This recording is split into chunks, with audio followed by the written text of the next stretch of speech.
people really can offer a different perspective and solution to things. In fact, more so because I think sometimes if you've got a disability that you're really trying to address and you'll continue to work on day in, day out, bringing that expertise of your disability helps, because you're able to also improve that business too.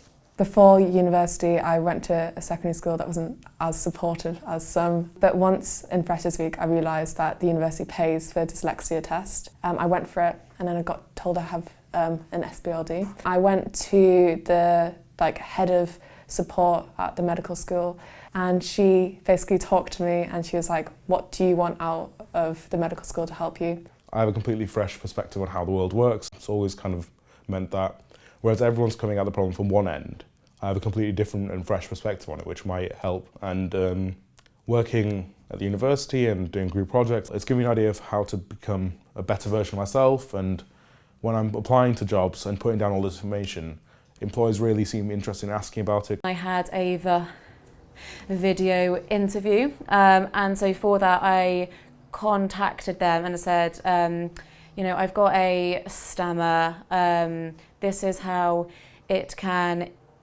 impact me. Would it be possible for me to perhaps have more time? Once I had explained that, they were more than happy to accommodate. Within the job, I had originally buildings which didn't have lifts, so they changed the buildings so that they all had lift access when I went to visit the mentees, and then also I had disabled toilets in those buildings as well.